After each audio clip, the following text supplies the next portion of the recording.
Very good. Very good. Okay, let's go ahead and get started. It's 12 p.m. So a couple of things. Number one, this session will be recorded. Okay, so you will automatically receive a replay. You registered, and so that will be sent out to you automatically. And most of you, if you registered before a certain time yesterday, received an email from me asking you or encouraging you to do a little exercise. And it's an exercise to help you get clarity on who you are as a speaker, who you are right now, how you see yourself, and how others see you, how you think others see you. So we're going to put up a little poll. Myra's going to put up a poll just to find out how many of you were able to complete that exercise. So Myra, if you can post that poll for us. And some of you, again, if you registered later, you may not have received the email, but we'll send that out to you again. All right. So let me know if you received it and completed it. Some of you, again, may not have received it, but we will get that to you after the webinar sometime today. So I want to encourage you to do that. Okay. And so I'll just talk about that exercise for just a minute, and then we'll move right into the rest of the webinar.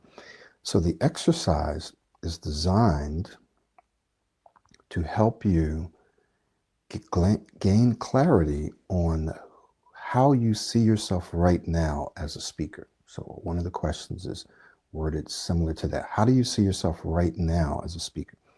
And then how do you think others see you as a speaker? That's another question. Okay. Then we go on to how you want to be seen as a speaker, right? How do you want other people to see you as a speaker? And how do you want to see yourself as a speaker? How would you like to see yourself as a speaker? So those are the 4 questions. If you haven't completed that, I'll send you out a link for that, okay? So it looks like only one person here in attendance completed that exercise. Very, very important exercise, and you'll see why as we get started in this webinar. Okay. Great, great, great. All right. So today we're going to be talking about 3 steps. And there's actually one more bonus step, but 3 steps to help you create a brand new confident speaking vision for yourself. 3 steps that I'm going to give you to help you create the brand new speaking you, but to help you create a vision for yourself and actually step into that vision. So I'm going to be giving you 3 steps plus 1. 3 steps plus 1. And these are going to be very, very simple steps, but very important and very powerful for you to follow. Okay. So we're gonna jump right into this, and then at the end I'll take some questions because I want to make sure that I get all the information in. Now, if you have questions, please feel free to go ahead and post those questions right here in the chat box, and we'll try to go back and take a look at that. Make sure that the questions are relevant to what we're discussing today. Okay, so let's talk about this first step here. Let's talk about step 1, and let's get into, first of all, there are a few things that we described to you that we said that we would talk about today. And one of those things was your speaking identity, right? We talked about how you can transform your speaking identity. And so one of the things I said that I would do is explain to you what a speaking identity is and why it's critically important, why it's even more important than the way that you speak. So as we look at step 1, let's talk about your speaking identity. Okay, so the first step is for you to define how you want to be seen as a speaker, right? And then we'll look at how this relates to speaking identity. So define how you want to be seen as a speaker. Okay, define how you want to be seen as a speaker. So that's our first step. So let's talk about what we mean when we say how you want to be seen as a speaker. What does that mean? This word right here, especially, how you want to be seen as a speaker. What we're essentially talking about is your belief about who you are as a speaker. It's your self-concept. It's your identity. It's your speaking identity. It's how you identify yourself as a speaker. It's very important for you to define how you want to be seen as a speaker. So the exercise asks you first, how do you see yourself right now as a speaker? So some people wrote, well, I get stuck or I block on certain words. Some people wrote, I'm an excellent speaker. Some people wrote, I speak in a choppy manner, or people don't pay attention to me, or I'm not able to say the things that I want to say. So you want to have a clear picture first of how you see yourself right now. But what we're asking you to do now is to look at how do you want to see yourself? So a key word here is seen. How do you want to be seen as a speaker? How do you also want to see yourself? How do you want to see yourself? So this word see has to do with how you see yourself inside your mind, right? Your identity. So what do we mean when we say speaking identity? Identity is how you identify yourself, right? It's your belief about your ability to do something, right? So some people have an identity as a stutterer or stammerer or poor speaker. How do we know this? Because of the words that they use, the things that they say. They say things like, I am a stutterer, or I do this, right? So they've taken on this identity. They've associated themselves with this whole idea of stuttering. And so that is how they see themselves. That's how they identify themselves. One of the things that absolutely must change if you want to change your speech, and I'll explain to you why, if you want to change your speech and you want to change or improve your self-confidence and you want to change the way other people see you, one of the things that has to change is your identity, how you identify yourself. And here's why, and I've seen this over the years. If a person is going through any program, I don't care what it is, it can be the best program in the world, can have the best techniques, strategies, and skills in the world. But if they continue, and listen to this, if they continue to identify themselves as stutterers, no matter how far they get, as soon as they have what we call a dip, right, as soon as they have a setback, they'll begin to doubt their progress. They'll begin to doubt themselves. They'll say, oh, I got stuck. I'm getting stuck. I knew this probably wasn't really going to work. I knew that probably I would always be a stutterer. I'd always be stuck with this, right? So they begin to say things like that because they're still identifying themselves. They're still seeing and believing themselves as being someone who stutters. I am a stutterer. It's not something that they do. They're believing that this is who they are. So no matter how good their speech gets, they're constantly pulling themselves back. So it might be 2 steps forward, 1 step back. Sometimes 2 steps forward, 2 steps back, right? So it's very, very important that you and I transform our speaking identity so that we begin to see ourselves differently. And we'll talk about what that difference should look like. But if a person continues to see themselves as a person who stutters or struggles with their speech, no matter how smoothly they start to speak, as soon as they mess up or they have a bad speaking experience or a bad day, they will drop back, right? They'll immediately bounce back to their old speaking identity. So it's really, really difficult and challenging for them to more fully move forward and step into a new way of speaking and a new way of seeing themselves.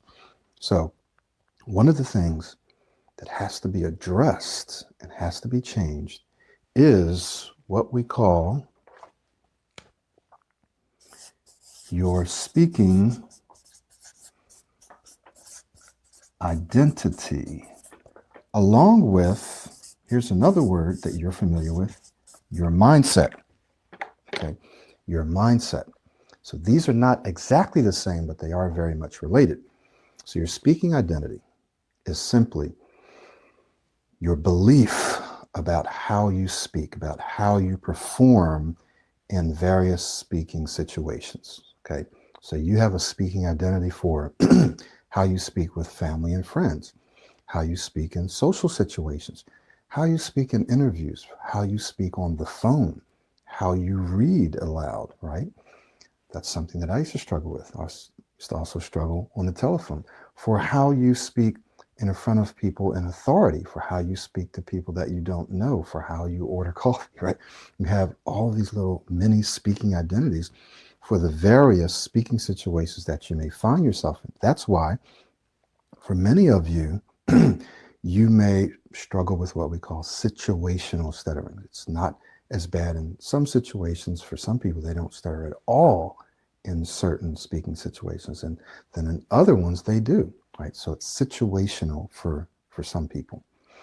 And this has to do with your speaking identity. So once your speaking identity is transformed, and I have clients right now who are telling me, I don't I no longer see myself as a person who stutters. I may still have some disfluencies, we all do, but I don't see myself as a person. So when they do have a disfluency, it doesn't matter. They don't care. Other people, you'll hear me say this all the time. People who don't identify themselves as stutterers, they have disfluencies. Everyone has a certain amount of disfluencies. They just don't think about it. They just don't dwell on it. It doesn't really matter, right? But when a person who sees themselves as someone who's disfluent, as soon as they have a disfluency, they dwell on it, they think about it, and it starts to pull the rest of their speech down, and they begin to define themselves in that way. It's very important then to change, to transform your speaking identity. All right. Second thing is your mindset. In your mindset, it's a lady named Carol Dweck. And what she talks about when she defines mindset is people have a certain mindset. One of them is fixed, and the other one is what you might call a little more flexible and open. So the fixed one says, hey, I can never really change. I'm kind of stuck the way I am. The more flexible and open one says, hey, I can change. I can change aspects of my personality. I can change my speech. I can grow and I can change, right? She says the person who's going to be more successful in life is the person who has more of a flexible, open mindset. They believe that they can change. They don't believe that they're stuck the way that they are. Okay, Carol Dweck, check that out. I'm going to broaden the definition a little bit beyond that. So yes, mindset has to do with whether it's fixed or whether it's open. It also has to do with how you think. You could call this your attitude as well, but your patterns of thinking. So what do you think about on a daily basis, and how do you think about it? Okay, so do you constantly criticize yourself? Are you constantly anticipating negative outcomes in speaking situations? Do you tend to think and speak in a negative way most of the time? So this is not going to be constructive for you. It's not going to support you or help you if you think in this way. So what you think definitely impacts your performance in your entire life. So speaking identity and mindset go together and most definitely affect how you want to be seen and also how you see yourself. So one of the things that you want to do in step one is define how you want others to see you, right? And then the second part to this, right? So this is how you want to be seen, right? And also how you see yourself. Okay, so that's what we've been talking about, how you see yourself. So how do you want other people to see you when they talk about you, when they say, wow, this person's excellent speaker. I love the way they speak. I had two clients, one just yesterday. I was meeting with her yesterday. And she said that when she was in a meeting recently, the director and some other high-powered people in the room was nodding and basically cheering her on. One even asked her to lunch, not exactly, asked her to lunch after this meeting. This is one of the reasons that she came to me, is that she wanted to be able to express her thoughts more clearly and confidently in these meetings, because she feels like, she knows that she has a lot to contribute. She just hasn't been able to do it.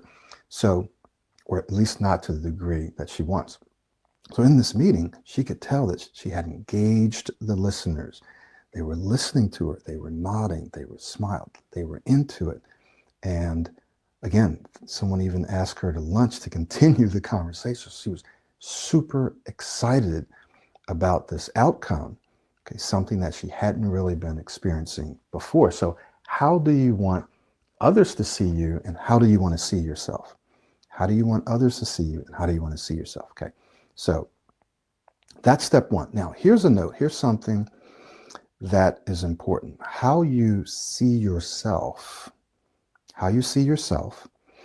and how you think other people see you. So if you see yourself as being a poor speaker, as not being very confident, right, and then you think other people see you that way, that's going to impact at least three things. It's going to impact how you feel about yourself. You're not going to feel real good, at least about your speech. Okay, you're not going to feel real good about your speech if you don't see yourself as being an excellent speaker. And if you think other people don't see you that way, you're not going to feel real good about yourself. Number two, your self-confidence or your speaking confidence is going to be lower. Okay, and number three, it's going to impact your performance. It's going to impact how well you speak. So if you think other people see you a certain way and you see yourself a certain way, you're not going to feel real good about the way you speak and yourself, and you're not going to perform well. So this first step, kind of defining, how do I see myself? How do other people see me? Is going to carry forward into your performance and how you feel. So let's take a look at step two then. Okay.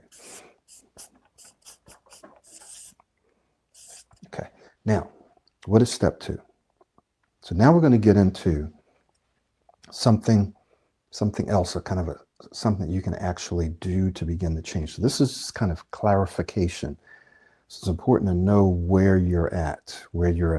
So step two is, I'm just going to put visualize here. Visualize. It is to visualize yourself speaking well. So in the exercises, how do you want to be seen as a speaker? How do you want to see yourself as a speaker, right? So part of the exercise, how do you want other people to see you? How do you want to see yourself? Visualize yourself speaking well. This is a process for getting yourself into a relaxed state. And this is extremely powerful. Do your research on this, but lots and lots of research has been done with athletes and other professionals where they literally spend time visualizing themselves playing certain aspects of a sport. And there's been various studies done. One study was done with basketball players, and there were three groups. There's a group who was told to shoot a certain number of three throws in the beginning, and then for X number of weeks they were not to do anything at all, and then they would do it at the end, right? Do it in the beginning, do it at the end, in between do nothing. Then there's another group who was told to physically practice. We're going to do it at the beginning, you're going to practice for X number of weeks, and then we're going to see how you perform at the end. And there's a third group who was told, okay, you're going to do something at the beginning, but in the middle, we're just going to have you visualize yourself shooting the free throws and missing and then correcting, right? And seeing yourself doing this. So visualize yourself, do this each and every day for this period of time. And then we're going to see how you do at the end. So here's what happened.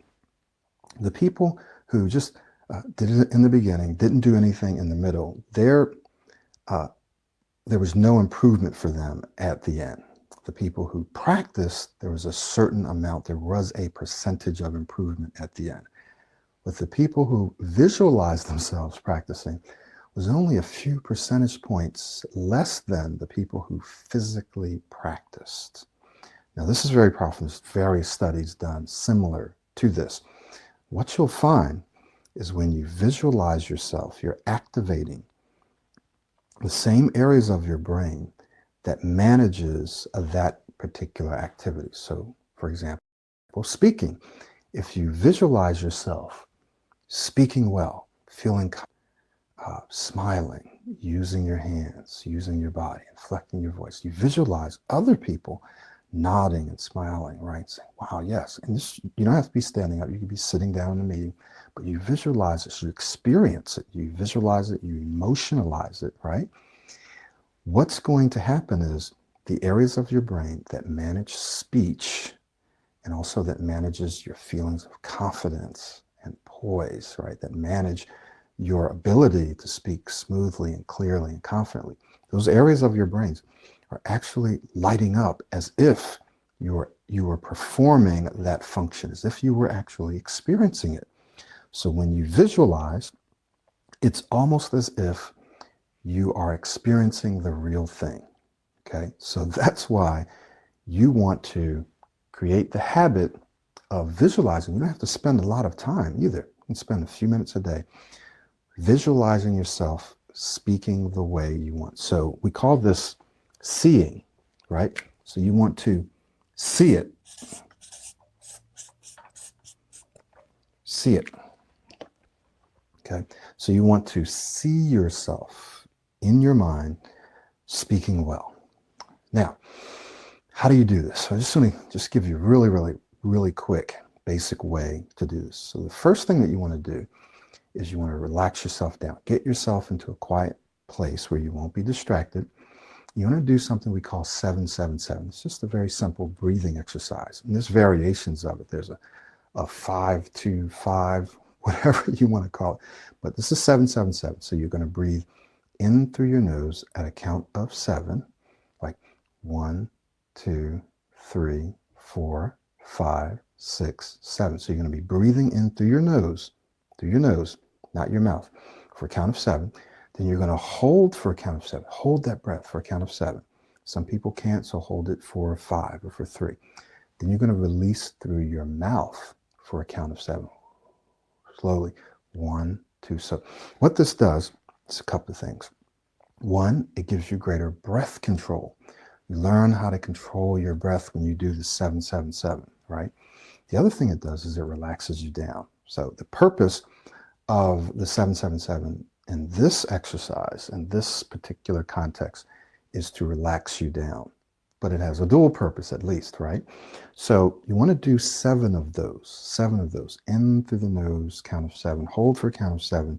Release slowly through the mouth for a count of 7. Do that 7 times and you'll be pretty relaxed. Now, the next thing you want to do is then visualize yourself in a meeting, right? Speaking to people who are in authority. Let's just say directors, supervisors, whoever is in the meeting, and your colleagues are there. Visualize yourself going through, sharing whatever information you need to share in that meeting. So just look at your day and look at the speaking opportunities that you have and visualize yourself in one of those speaking opportunities. See yourself nodding, speaking, performing well, right? Having people nod, speak, and share. You're smiling, you're speaking smooth. Then visualize yourself actually getting a little stuck, just getting a little stuck. Then you stop, you take a breath, you go back a little, and you continue to speak well. Okay, so feel what it feels like to actually get stuck. And not to push it out, but just to get a little stuck. You feel it, you feel a little angst. But then you just relax. You go back, you throw a little word, okay, sure. And you go back and you continue speaking smoothly. So it's a little disfluency, a little bump in the road, but it didn't derail you, didn't throw you off track. So you visualize yourself doing this. Now, so that's kind of the second step. First is relax. Second is visualize yourself. Here's a third one. Visualize yourself speaking, but do it as a third person, someone else. So see yourself sitting in the meeting and watching yourself speak, right? So the first one is from the inside. Call this inside visualization, where you're looking out, you can see the people, right? You're experiencing this yourself.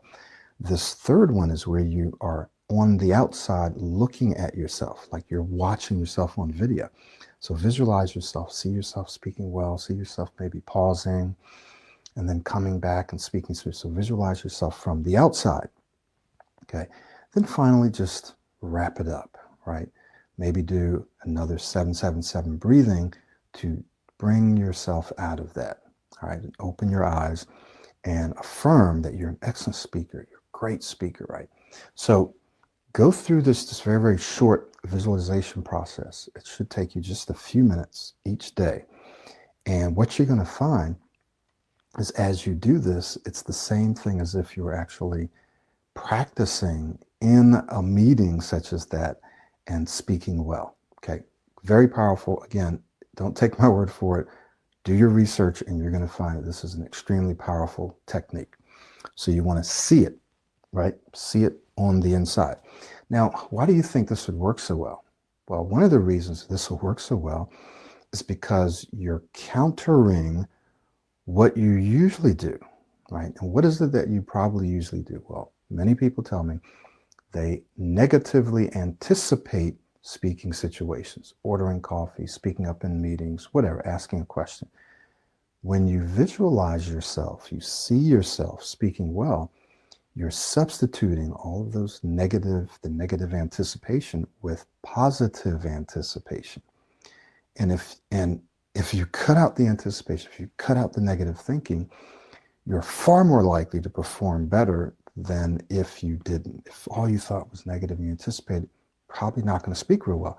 If you're thinking positively, right, and you're thinking constructively, you have a better chance, a much better chance of speaking well than if you didn't, okay? So that's step 2.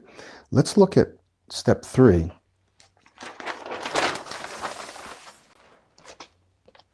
So here's step 3. Step 3 is to say it. This is what we call self-talk.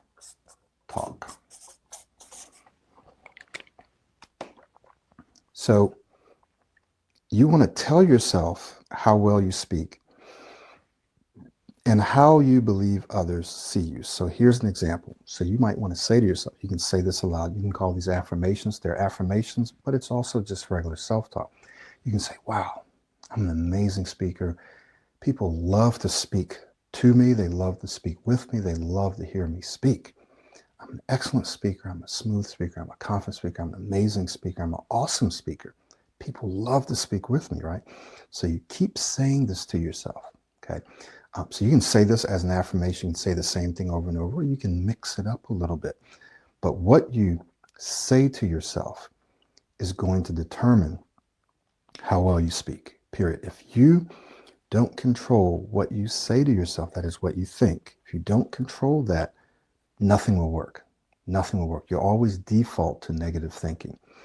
So one of the habits that people develop in Pro 90 Days, they develop the habit of being aware of what they're thinking and what they're saying to themselves, and then changing what they're saying to themselves. So in a meeting, you may be feeling a little anxious, or you may have a presentation or interview, and you may be feeling a little anxious or excited.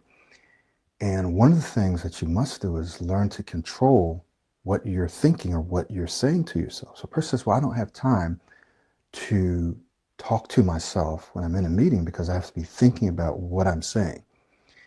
And the truth is that this is not true, right? You do have time to control what you're thinking because you already do it. And here's how we know this. We ask people, okay, when you were in that meeting or that presentation, you were speaking, what were you thinking? How were you feeling? So some people say, well, I started to anticipate this word or that word, or I thought I was going to get stuck. I was scanning forward. And so what they're telling you is that they're thinking certain things about the meeting. They're thinking certain things about what other people might think if they get stuck. Well, I don't want to get stuck, so I'm going to avoid this word. I'm going to substitute this word. So all of this is going on in their mind while they're presenting, while they're speaking. So they have plenty of mental space and time to anticipate, to think about the audience, what the audience will think, to switch words. They have the time to do that.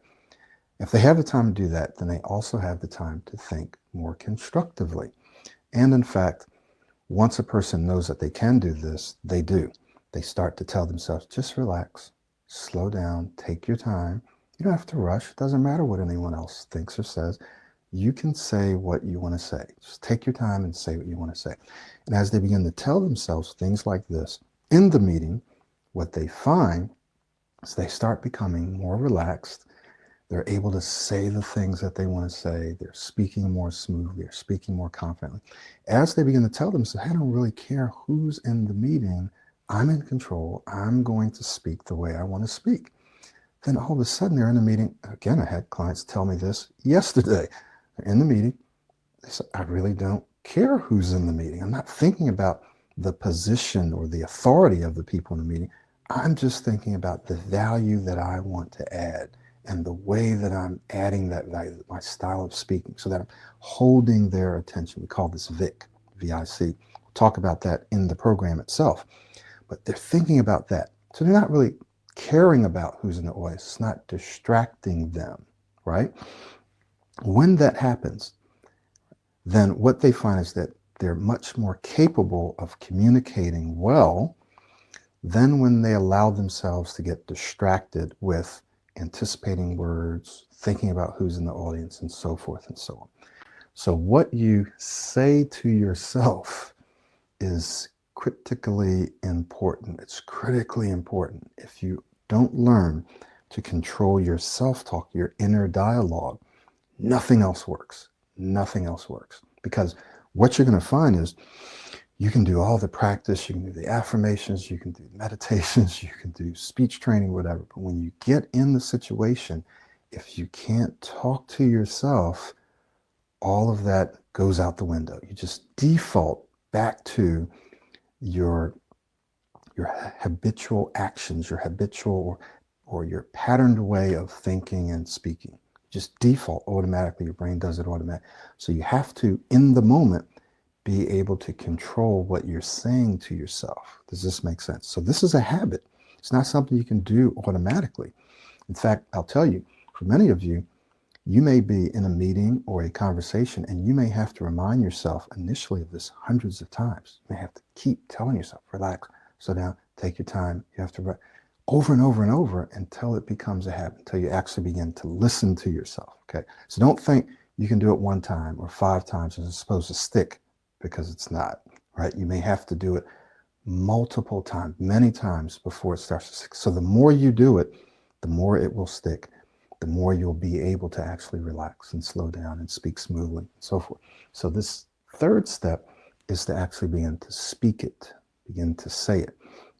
So one of the things that I do with my clients is I have them stop using the word stuttering, stammering, blocking as it relates to themselves. It's your language, right? So when we're speaking, they say, well, I stammered or I stuttered or, I blocked. Nope, we don't say that, because when you say, I did this, what you're doing is you're identifying yourself with and as a person who stammers or stutters. Now, I do work with people who also don't stutter at all, right? Just there's other things that they want to improve. But right now, this video is for those of you who feel like you struggle in that area, stammering, stuttering, blocking, or whatever. So when they say that, immediately we tell them, don't use those words in association with yourself. Say something like, I got stuck. I got a little stuck, right? Getting stuck is normal. Everyone gets stuck from time to time. So say, I got stuck. I get stuck. You have to change your language, because when you change your language, and this is important, don't gloss this over. All these little things that we talk about in the webinar, they're all important. They all create a bigger picture. They're all part of the pie. When you change your language as you refer to yourself, you're changing your speaking identity, right? You want to disassociate yourself with stuttering, because you can't associate yourself, you can't see yourself, identify yourself, believe yourself to be a stutterer, and at the same time become a smooth speaker, an excellent speaker. It's not going to work. The stuttering is going to win out every time. It's going to pull you back. You have to disassociate yourself and begin to see yourself.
Okay, guys, do we have audio? Yes, sound is back. Okay. I don't know where it cut out, but I'm about to do a review right now. So please excuse that. The batteries looked like they were full when we started. So let's continue, and I'm just going to do a review, just a quick review of what we talked about. All right. So we started out at step 1. Define how you want to be seen as a speaker and how you want to see yourself as a speaker. I want to be seen as someone who's confident, who's smooth, who's clear, right? And I want to see myself that way as well. I want to see myself that way, and I want other people to say, wow, I really like the way this person speaks. They're a great communicator. So you define that. Okay. Step 2, you want to visualize it. You want to see it in your mind. So we walked through a short visualization process, right? Where you relax yourself down with some 777s. And then we talked about actually seeing yourself in a very specific speaking situation, right? You're seeing yourself speaking smoothly, and then all of a sudden you maybe feel yourself getting a little stuck, but then you stop, you relax, you navigate through it and around it like water. You continue flowing. And then we talked about a second way to visualize yourself. Visualize yourself from the audience's perspective, call this outside visualization, external. So you're actually watching yourself like on a video. You're seeing yourself speak smoothly in a relaxed way, handling the meeting, being confident, right? And then you relax yourself down and you kind of step out of that. So see yourself do it. We also talked about a study or studies that were done that show that by visualizing yourself performing a particular skill or whatever it is, that you get very close to the same performance gains as you would if you physically experienced it and practiced it. This doesn't mean you shouldn't physically practice. It just means this is a multiplier. It multiplies the effect of physical practice, okay? So you want to visualize it, all right?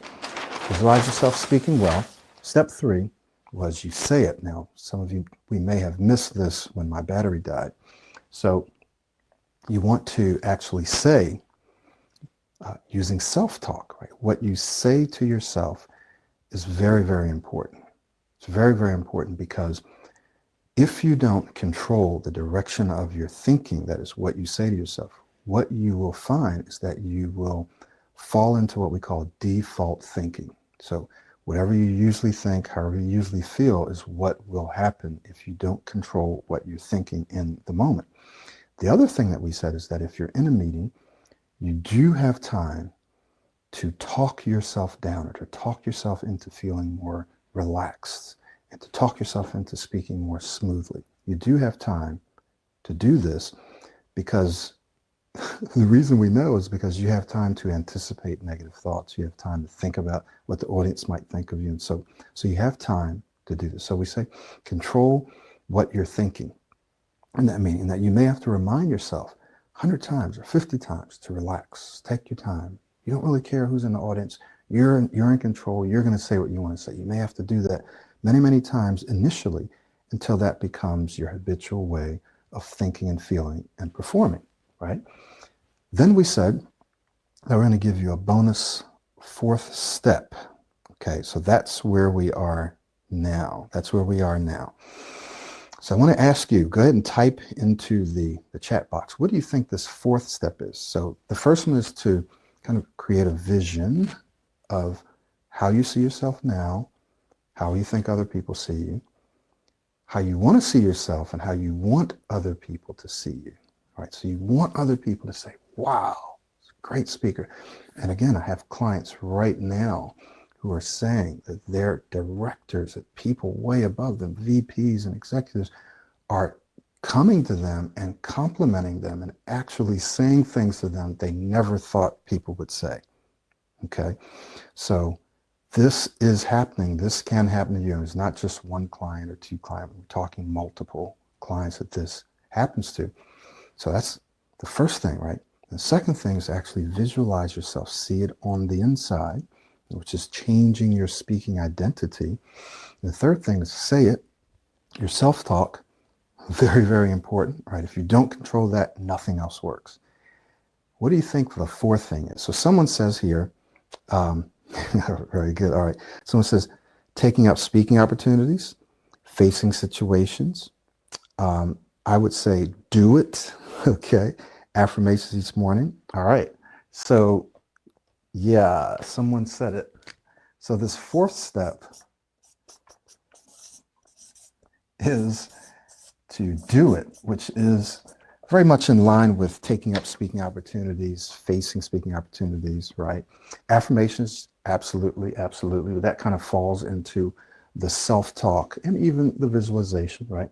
But step 4 would be to actually get out and to do it, meaning physically practice. So we talked about mentally practicing. Now we're going to talk about physically practicing. So there's lots of different ways that you can do it, but if you don't get out and physically put yourself in speaking situations, you want to make sure that you have the tools and the skills first. Just don't go do it and continue to experience negative speaking experiences, right? You want to train yourself a little bit, then get out and practice it. If you don't do that, none of this really works, right? You have to actually get out and try. You have to try. So one of the things that I say in the program is you set your expectations. Yes, but be prepared first. That's right. Do things like joining Toastmasters. Great. Yes. And we'll talk about that. So one of the things I say is set your expectations to 1, not 0, not 10. Set your expectations to 1. That means focus on very, very small results. So what some people do, and this is important. So I want you to listen to this. What some people do when they come into any kind of program is they say, wow, I want to stop stuttering, or I want to be an amazing speaker. That's their goal. That's great. That's great. That's normal. Then as they're going through the program, when they don't see that happening, right, they are experiencing improvements and setbacks at the same time because it's part of the process, but they're so focused on the end goal that they get discouraged because they're not getting there fast enough, or it's not easier. It's harder than what they thought. Okay? So if you are just focused on the end goal, you're probably going to discourage yourself. So you set the end goal, but what you want to focus on are small incremental changes, number 1.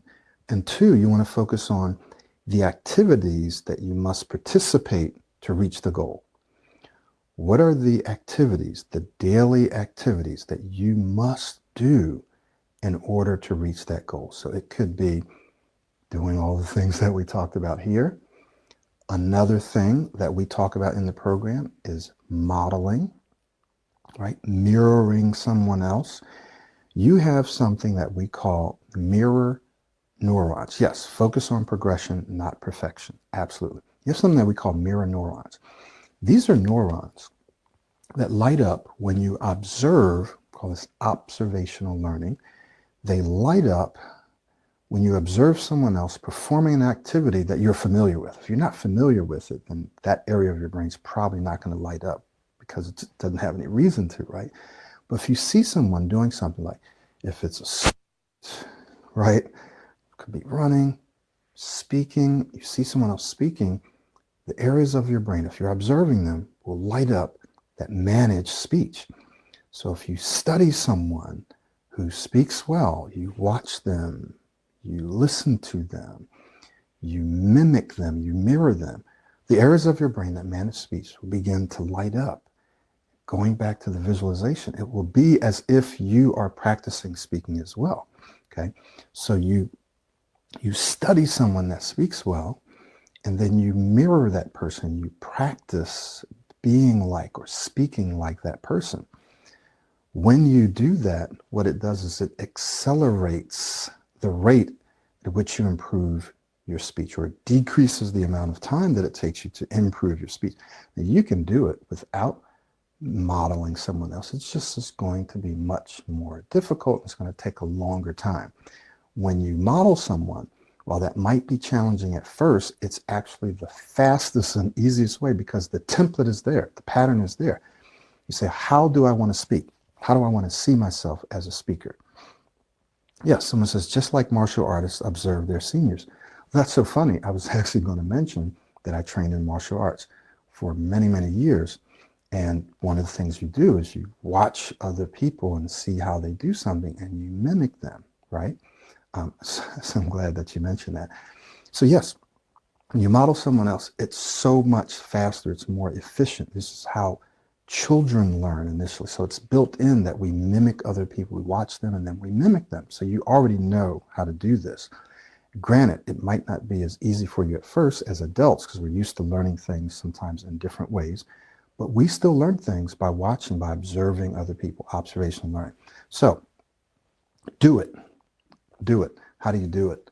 Well, one way is you model someone who speaks well. You practice. So in the Pro 90 speech system, it's built upon modeling. There's other things in there as well. There's other strategies, there's other techniques. But if you want to transform your speaking identity, the fastest and actually the easiest way is to model someone else. There's a great book called Alter Ego. Pick that book up, Alter Ego. Just type that in. And someone actually just told me about this book recently. So I hadn't read it when I created this program several years ago. I just read it or listened to it over the last month, I would say. And in there, this guy is talking about, in a sense, modeling, but he goes beyond and he broadens it and does some other things with it that I think is very interesting, that you might find interesting. But what you're going to find is the core of that is actually creating an alternate version of yourself, creating an alternate version of yourself. So he says you can use a superhero, you can use an animal, you can use a vehicle, you can use other people, right? So get into this book, take a look at it, and you're going to go, oh, wow, well, Michael's been talking about this for years now, okay? So modeling is one of the most powerful ways for you to do it. The next thing is, as you're practicing, right, there's a daily routine that we give you in the program. As you practice it, you actually have to go out and try to implement it in real life. Now, when you try to implement it, it's not necessarily going to work perfectly or might not work very well the first time or the first several times. That's normal. But what you want to do is you want to look for small incremental improvements, just little improvements. And sometimes the first improvement that you see is that you feel more confident.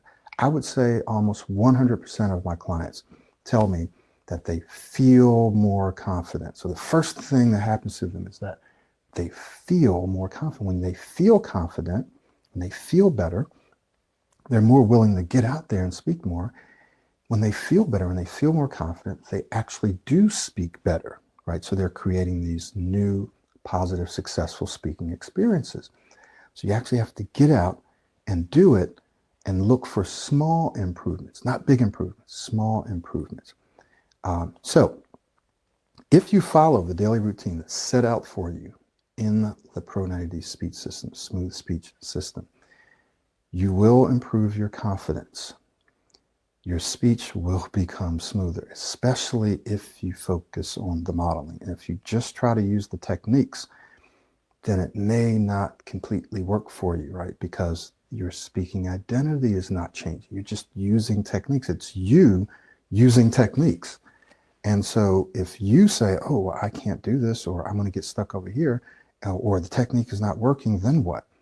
But when you're modeling and you're not really yourself, a lot of athletes do this, musicians do this, politicians do this, executive leaders do this. You can step outside yourself for a moment. When you're not yourself, then what happens is those old memories of how you used to perform can't get to you. They can't affect you because you're not yourself now. You're being someone else in that moment.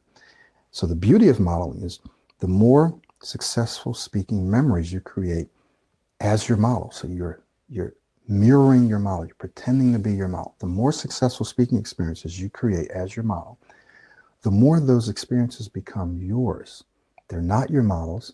They're yours, right? You're just borrowing your model's confidence, speaking style, until you create your own. So you don't have to model forever. It's really temporary.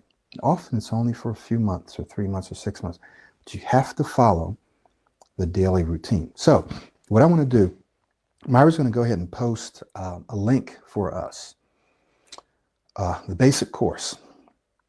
So Myra, go ahead and post the basic course. And if you're watching this video, first of all, please pardon the interruption where the battery wasn't working. Next time, I'm just going to make sure I change out the batteries before the webinar. But we'll try to edit that or something. But what we want you to do, if you're watching the replay of this, or you're here now, if you do not have the self-study, that might be your first step. Get the self-study. Some of you, as you get the self-study, you figure out, you know what, this is great, this is working, but I'm not consistent, which is very normal, right? The average person isn't as consistent as they'd like to be. Some people are, but many are not. I'd say most are not, unfortunately. So you may say, this is great. I can see how this is working and how it will work, but I need more accountability. And that's when you're going to want to schedule an appointment with me to talk about private coaching. But if you want, start with the self-study, because for some of you, that may be all you need. So if you don't have the self-study, start with the self-study. See how it goes. Take a week, 2 weeks, 3 weeks, a month. See how it goes. Then, if you see, okay, you know what? I need greater accountability because I need to be more consistent. I also need feedback. So I've been doing this for a long time now. I want to say now it's been 8 years. That is 8 years full-time coaching. I've been in this field for now 11 years, right? I started around 2008, 2009. Okay. So I've been in this field for about 11 years, but I've been doing coaching full-time for 8 years. All I do. And what begins to happen, just like a martial artist or just like anyone, a doctor or surgeon, after a certain amount of time, you see patterns, right? You don't have to think about it. You don't really have to analyze it. They just appear before you. So you know what's going on. So I can look at someone, I can listen to them, and I can say, boom, this is what we need to focus on now. Why? Because I've worked with hundreds and hundreds and hundreds of people, hundreds and hundreds and hundreds of hours. I've examined, I've thought about it, analyzed, I've looked at myself, right? Remember, I used to be someone who stuttered as well for almost 30 years maybe. So I know what it feels like. And in Spanish, I still do get stuck. I still do have disfluency. It's not my primary language. So I know what it feels like now, right? So you want to work with someone who has that experience, who can give you evaluation and feedback that's going to save you time. If you're working on your own, you're trying to figure out, well, do I need to do this? Do I need to do that? You and I don't know what we don't know, right? So we can't see certain things. So we need someone who has some level of expertise on the outside to evaluate you and say, hey, this is what you need to focus on. My coaching clients will tell you, if it weren't for the coaching, for most of them, if it weren't for the coaching, they would just be spinning their wheels, just spinning their wheels. Now, there are other people who, again, don't need the coaching. The self-study is all they need. And so that's why I want to encourage you now that if you don't have the self-study, start with that first. If you decide within about 30 days that, you know what, I want to do the coaching, we'll credit what you paid for the self-study. You've got to do that within 30 days. Okay. Give your credit so you haven't lost anything. So start with the self-study. Myra's posted that. There it is right now. Get started. You can start that right now. Like click it, get into it, and find that daily routine that spells out everything you need to do to begin to take your speech to the next level. And we'll talk about briefly the kind of people that this is going to work best for. Now, this whole process, really, self-study as well as the coaching, the self-study is included in the coaching as well. This is going to work well for those of you who are professionals or professionally minded. So you can be a student, but you got to be professionally minded. And here's the key. You don't just want to overcome stuttering. You actually want to level up your speech. You want to become an excellent speaker. I know for some of you that might be kind of hard to imagine, but just look at all the videos on my website. Okay, look at all the videos, and you'll find that those people they've become excellent speakers, right? People are looking at them going, wow, you're a great speaker. You're an excellent speaker. So it's not only possible, it's actually a part of the process. You know, the skills that you're learning are the same skills, the same techniques that people would learn if they were just upgrading their speaking skills to become excellent speakers. Just it's the same skills. If you have to do the work anyway, then you might as well go above and beyond. Plus, if you're shooting for a higher goal than just overcoming stuttering, then you're more likely to reach it. So the example that I use is if you're in an interview and you have this person and both people used to stutter. One person just got to the level where they don't stutter, so they're okay. This other person used to stutter, but now they're an excellent speaker, excellent communicator, right? Same process. Now this person's an excellent speaker. All things being equal, right? Same qualifications, just everything being virtually equal. Who's going to get the job? Who's going to get the job? Well, the person who's the excellent speaker is going to get the job, right? Because of their communication skills, they were able to impact the interviewer. They would grab their attention. They communicated well. Same thing if someone does a presentation. Here's someone, they're presenting, they're okay. They didn't stutter. Here's someone who's an excellent speaker. Grab the audience. People give them a stand up. Well, nobody's going to say, oh my God, this guy was amazing. He didn't stutter at all. He didn't stutter one time. No, they're going to say, this guy was amazing, or this lady was amazing. She was an excellent speaker. Awesome. She held our attention. She was very clear. She gave great advice. So which one do you want to be? So I'm saying that Pro 90D is really designed for those professionals who want to go above and beyond. If you don't want to go above and beyond, can it help you? Sure, it can. But the work it's going to require, you may not be willing to do, because you might just be like, look, I just want to get over this thing. Of course, we all want to get over that, but it's going to require extra work that you're going to have to do anyway. And when you do the extra work, you're going to come out on top. Okay, so it's for you if you want to speak well, if you're a professional, you're professionally minded, and you're willing to invest a reasonable amount of time and, yes, money. If you buy the self-study, you're going to be purchasing the self-study. So you have to be willing to invest a reasonable amount of money back into yourself. It's an investment because you're going to get the money back.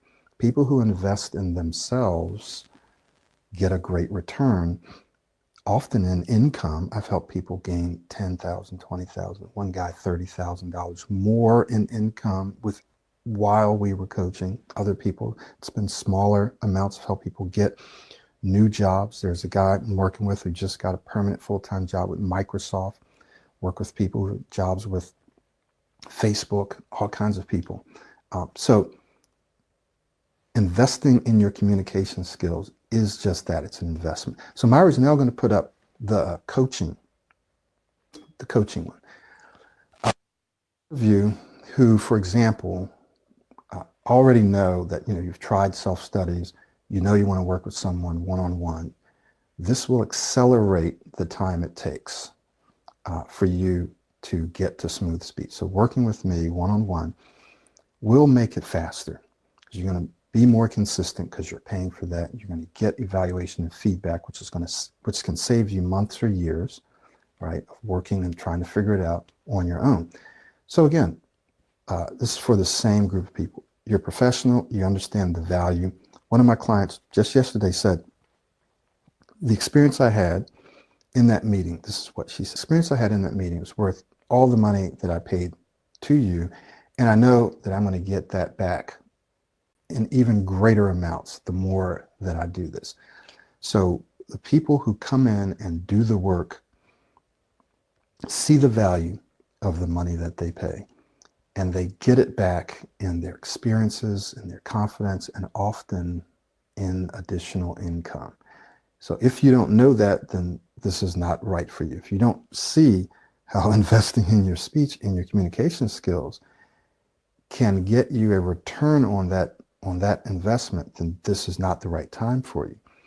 If you can see it and you understand the value of it, then this may be the time for you. So go ahead and click that link.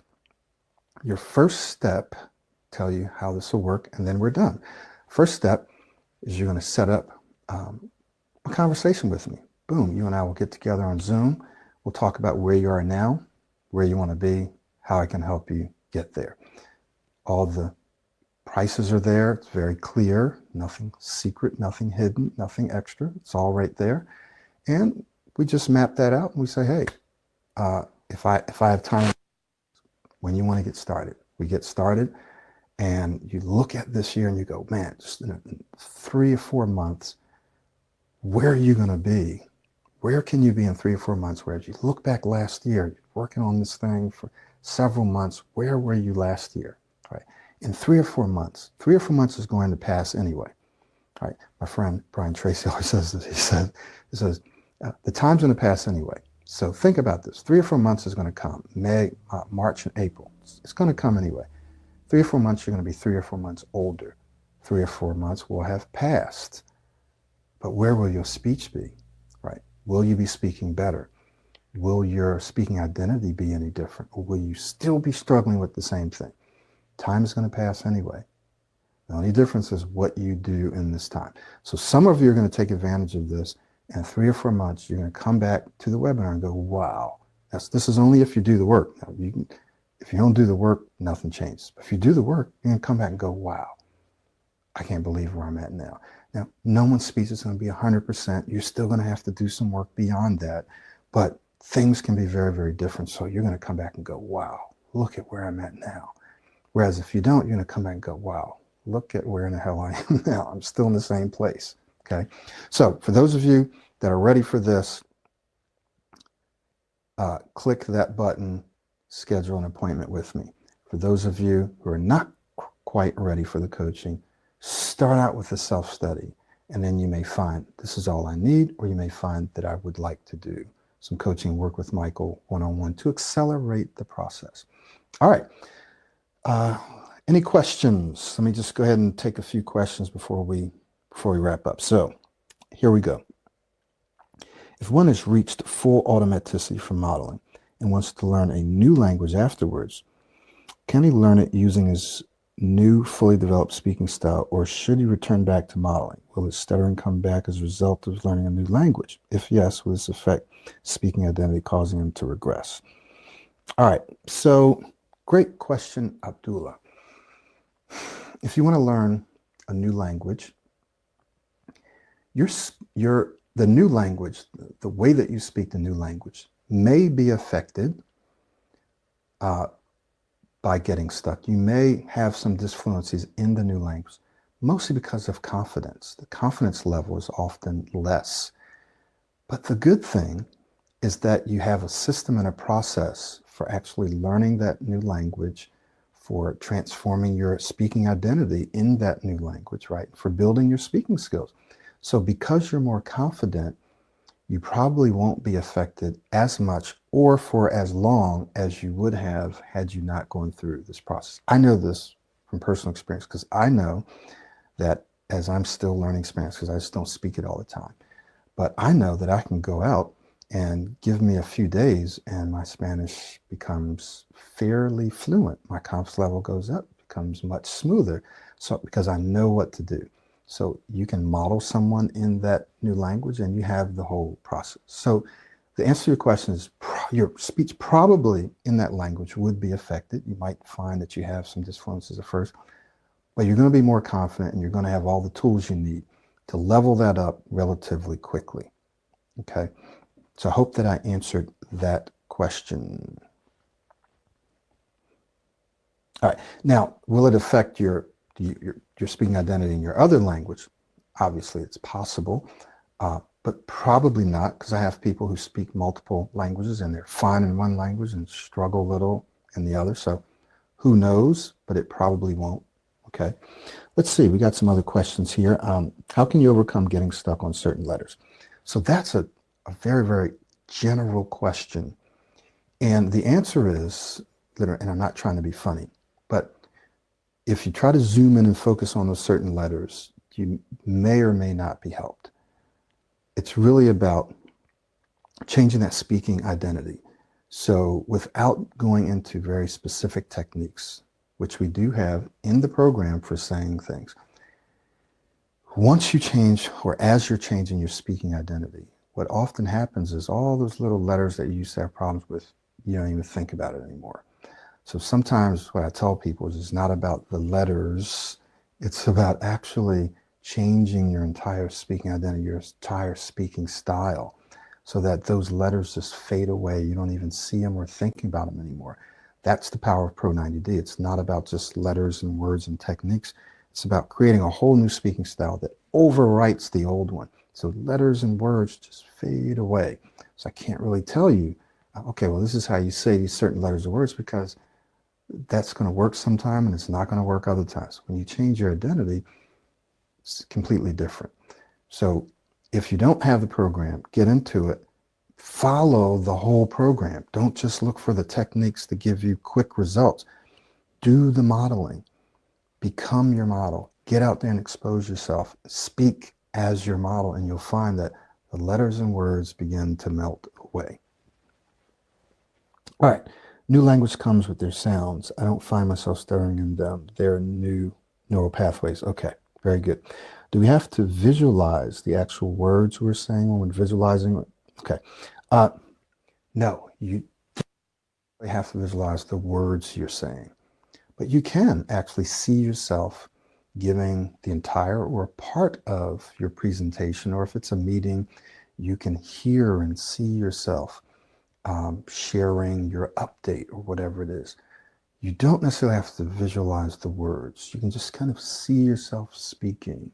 Sense, you can kind of feel yourself speaking and nodding, seeing the reactions of other people. So when I visualize myself doing this, I don't necessarily go down to the word level, but you can. You can. Okay. So the answer is you don't have to, but you can. All right. How to overcome stuttering thinking when you're doing modeling actual conversation. So you're modeling, and all of a sudden you start to anticipate certain words or letters. Probably what you're talking about. We're talking about stuttering thinking. We call that the stuttering mindset. So the self-talk, right? And the shifting your focus to how your model would feel. How would your model speak right now? How would your model act? And doing that on a consistent basis, not just when you feel like you need to. So one of the major issues is people sometimes only model when they get stuck.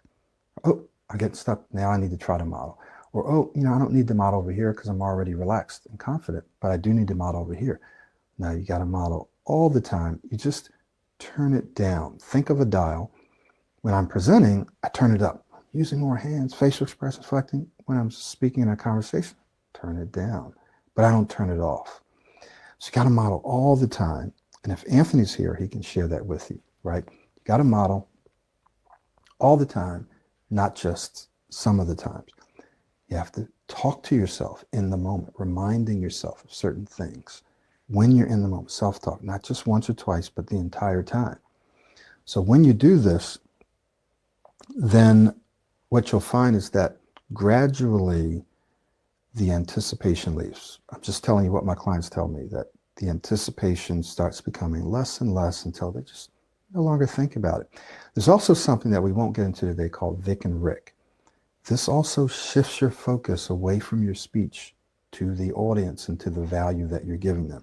That's in the program, and you can find when I talk about Vic and Rick inside the course, okay? All right, can you further elaborate on what creative speech looks like? So I'm not sure what you mean when you say creative speech. I don't want to kind of go off on a tangent talking about what I think creative. So if you can, just explain a little more when you say creative speech, what you mean by that. All right. What to do when I'm modeling in a situation, but my mind repeatedly gets stuck on what others are going to say? How can I block that thought out? Great question. One of the affirmations that we have is that I don't really care who's in the audience. I don't really care who they are. I'm in control, and I'm going to take my time and say what I want to say. So if you're saying this affirmation to yourself every day, and then you get out there and you say it to yourself when you're in the meeting, and you focus, this is actually another good example of modeling and Rick and Vic. You focus on the value that you're giving. Am I engaging them? Is this clear? Am I speaking like my model? You're thinking about that. what begins to gradually happen is you stop getting distracted by who's in the audience and you stay focused on what you're actually saying and how you're saying it. So basically, when I'm talking to you via video, I could be thinking, oh, what are they thinking of me? Or, I wonder if they're looking to see if I'm getting stuck or anything. If I let myself get distracted by that, then I wouldn't be able to speak, right? Just like anyone, doesn't matter if you stutter or not. If you let yourself get distracted by what you think other people are thinking, then you're not going to speak as well as if you didn't. So the key is to keep your focus on the value that you're giving, on the way that you're giving that value, and on making sure that it's clear. And one of the initial steps to do that is to focus on speaking, on doing this the way your model does.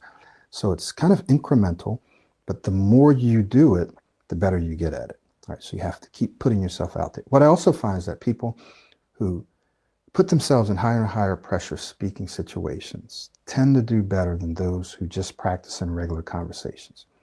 So even though you might not have built into your job presentations, join Toastmasters.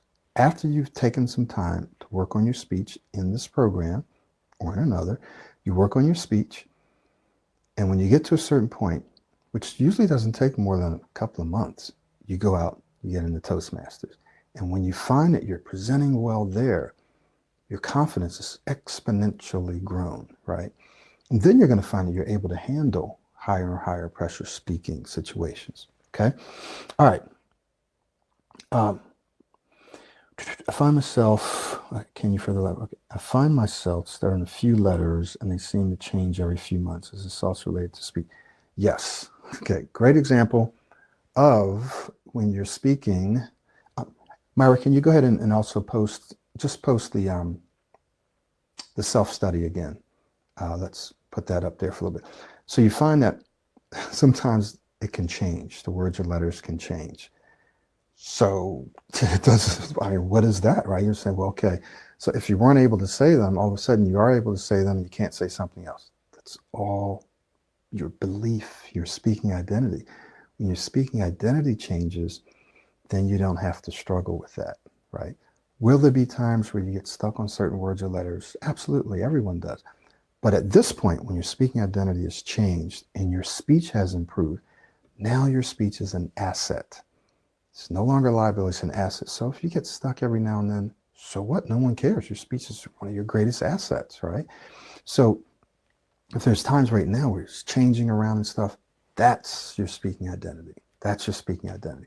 So we have to change that. How do you do it? It's in the program. You got to follow the whole program, not just pull out parts. You got to do it consistently as well. Great question. All right, the next level of mastery on what it looks like to be creative with your speech, as you mentioned, is higher level. Yes, so I think I understand what you're saying, Abdullah. So this is actually where the Vic and Rick come in, where now you've shifted to a level where you're no longer thinking, like right now I'm not thinking about my speech. I'm not really thinking about how I'm speaking, my style. Okay, I'm thinking about basically, Vic, the value. Am I adding value? I'm thinking about, am I holding your attention, right? So I have to make sure that I'm using body language, I'm inflecting my voice, I'm not speaking monotone, right? So I'm kind of on a subconscious level, almost a subconscious level, that's in the back of my mind, just making sure that I'm speaking in a way that can hold your attention as best as possible, making sure that I'm articulating clearly, I'm making sure that I'm trying to lay this out as clearly in terms of structure as possible. That's when you get to this higher level of speaking where you're no longer thinking about the audience, who's in the audience. In a sense, you're not thinking about, are they in a position of authority? Are they judging me? You're not thinking of them like that. You're thinking of, how can I add value? Or how can I say something that's relevant? That's that higher level. So then you can be creative in the way that you explain something. You can use props, slides. You can be more dramatic, you can tell stories, and I don't like to do necessarily all of those things, but you might, and that's okay. That's where you can get creative, okay? All right, do I have to practice at home every day and in real speaking situations, or do I have only practice in real life? Yes, Abdullah is correct, both. You practice at home every day, and you need to practice in real life, right? You got to do both. You just practice by yourself, That's great. It's a great first start, but you got to get out there and actually speak to real people in real situations to test it, to prove it, right? And you're only going to look for incremental improvements. You got to keep putting yourself in different speaking situations and practicing in that way. Okay. So my God bless you and to your family. Big help for us stuttering from the Philippines. Yeah, my wife is actually from the Philippines. So thank you. You have the free 7 Steps program. Customer Speech is the basic program, same thing. Absolutely not. 7 Steps is a small part of the basic program, right? So you have one small part. The basic smooth speech system is an entire system. There's other things included, other bonuses included that you don't have. There's the daily routine.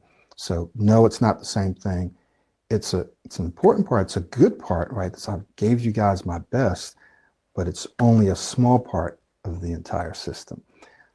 So you've got to decide, do you want to invest to get the whole thing? If you don't, then fine. Stick with the free program.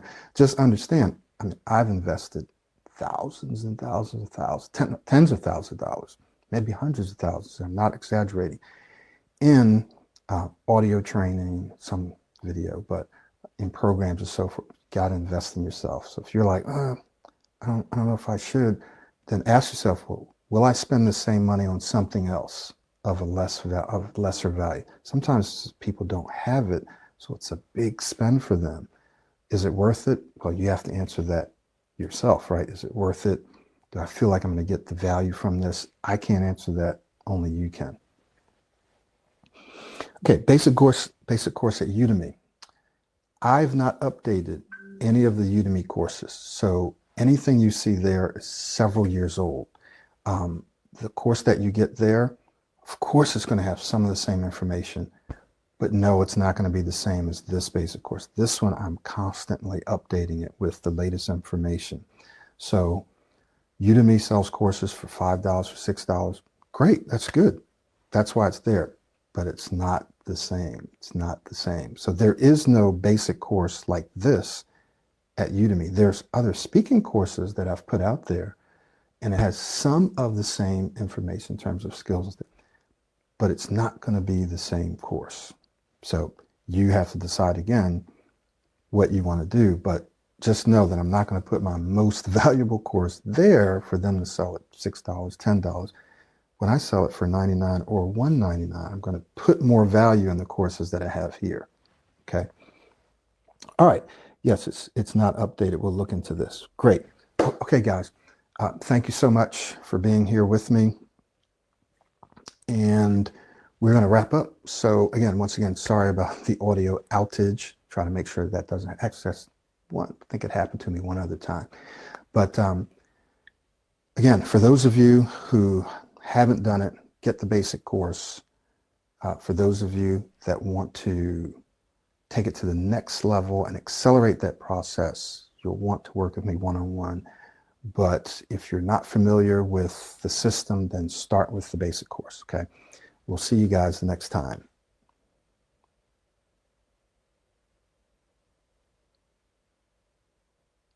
And thanks.